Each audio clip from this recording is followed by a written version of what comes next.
know about Essence here in the UK. Yeah. The magazines were here. Yeah, we've been featured in a couple of times from Afropunk and Natural Hair Week. Yeah, but I'm even talking from way back. Oh, like, yeah, yeah, my mum yeah, had yeah. Essence magazines as well. So. And in that case, if you're selling hair, then yes, I feel like you should be including us. Yeah. And I would love to see more Black British people in Essence. I feel 100%. Like it would be really great. I love what they've done as well. Like when you think about Essence, that is what you think. Black like, women. Yeah, exactly. And the fact that they're Black owned now. So what perfect. So what they've grown. Oh yeah, 100%. It's the fact that they're Black owned as well. I'm just like, okay. If they see the connection between African American women, Black women in South America, Black women in the Caribbean, in Africa, all over Europe, and see themselves as a global brand, then by all means, come over here and do whatever it is that you think that you can do. I would prefer if we had our own rather than the US coming in to then say, hey, we can help you here, blah, blah, blah. It's great helping if we're starting up our own sort of thing. And then we have like a support system there, but to then come in and be like, right, we're going to do this for you. I'm always more of a, I want to do it ourselves type thing. But at the same time, I feel like they've done such a good job of galvanizing Black females that in America. And I feel like we need that same movement here. I feel like our movement is quite new and it's quite, like it's in its inception really. Like it's only now I feel like Black women in London are finding a voice, and I feel like we need more sort of outlets. And I think if they can teach us how to do that, give us a jump start. In an effective way. And I think there is a role here because I think there's, like I said, I think Black women are looking for that outlet to have our voices and our stories heard. Yeah. We are storytellers, you know, as Black people, you know, the Anansi traditions, we are storytellers, and we've all got stories, and we need to provide more opportunities for the voices of the masses that don't sound like the two really popular vloggers. You know, they sound slightly different. Let's hear them. We can get some jokes, some entertainment, you know, some healing, some spiritual guidance, some, you know, just so many more opportunities for us to interconnect and build. And yes, I say I'm a British-born Ghanaian with Caribbean cousins. I'd like to be able to say with Caribbean and American cousins, but at the same time, I don't feel like that bridge is there. And actually, I think particularly in the US, they might find that actually a lot of our stories are very similar, but they will also find that we've got lots of different experiences as well. Like, for example, the fact that I would say the majority of Black people in the UK kind of know what their heritage is. Yes. Like, that's, and I think that makes a huge difference to our sense of community and I think there is a sense of cohesion within the Black community actually in the UK to an extent. Like, whereas from what I understand, and I might be wrong in saying this, but like with American Black people, sometimes a lot of the time they don't necessarily know like their heritage, like specifically like what country they're from or whatever. And that's what I find really interesting, the fact that you can have the things that are similar and things that are like really different. Yeah, and I would say like That's what it's about. even in terms of history, they have their own dynamic in which they interact with America because they've been there. Well, so long. African Americans specifically have been there for so long. I know you get other Black Americans from different places and that go to America, but specifically about African Americans, they've been there for so long. They have this unique dynamic where they interact with the US. Here in the UK, we are more Caribbean and African. We specifically go back to somewhere else. We're not specifically linked to England. Where this was the first place we were brought to after slavery. So it's a different dynamic. So in that way, the experiences are very dissimilar. Essence, if they wanted to, could probably take that upon them and be like, look, we're going to be the brand that shows African Americans and shows the world that there are Black people living and being in different spaces and doing exceptionally well, like excelling in the UK, excelling in France, excelling in, you know, in Uganda, excelling in these different places. And there are huge markets. Like Black people, we spend so much money and we create so much things. And it's like, if Essence as a business thought to themselves, you know, we need to be a part of that, they can easily do it.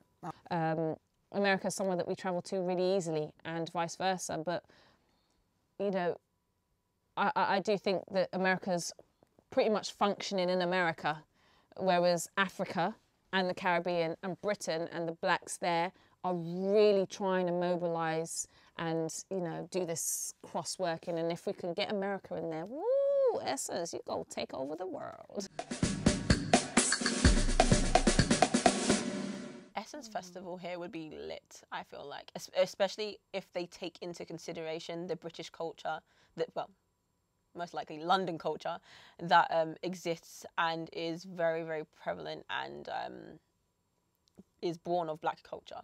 I feel that would be great because it would be different to the American one, but still be Essence Fest. Yeah, I feel like in terms of like creativity and how people express themselves, I would like to see more of that. So whether it's like through like poetry and things like, do you know what I mean? Just kind of maybe something a bit different, but how just the different creative ways we express ourselves as black women. I would love to see that. Like I've been to, I was fortunate enough to go to the Essence Festival in South Africa, which was an amazing experience. Like, you know, Neo performed on stage and watching, I think it was Ladysmith Black Mambazo who was on there.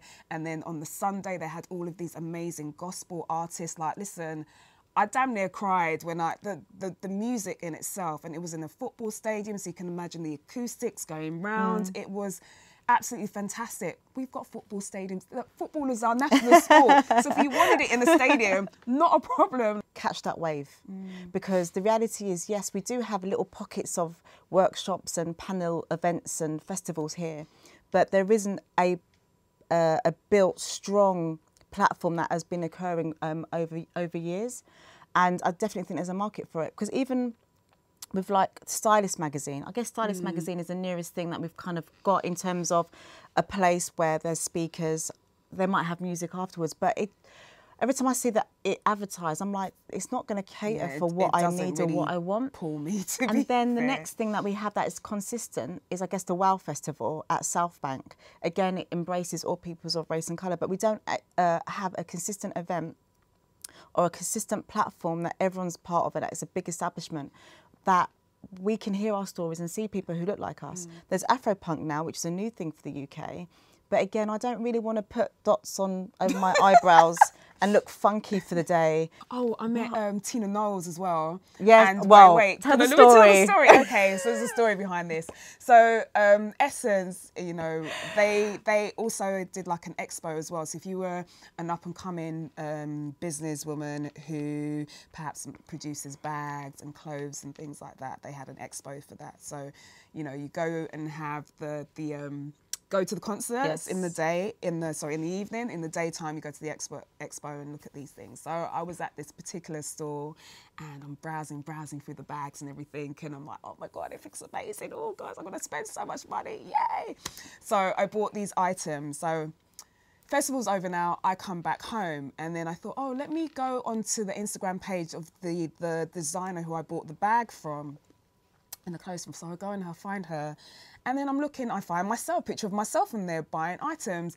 And then in the background of the picture, there's this woman standing there and I'm like, really looking. And I'm like, oh my God, it's Tina Knowles. She was literally standing just beside me. But I was so kind of like taken away by all the amazing clothes and everything there that I didn't even notice her. But she looks as well like she was just taken aback by the things that we were both, you know, you could see us browsing. And I just thought to myself, my God, I was literally 2 steps away from Beyonce. I knew she was there at the festival, but literally she was over my shoulder. So I still have that picture today. Every time I look at it, it's like I want to cry. And I just think to myself, had I just turned to the right just a little bit, I could have been like, oh my God, Tina, hey! But that never happened. So that's a thing that I will regret to the day that I die. But yeah, no. So again, Essence, if you have your festival, I might get the opportunity to kind of readdress that issue and be like, Tina, do you remember this moment? This is the picture. She'll probably say no, but I don't care.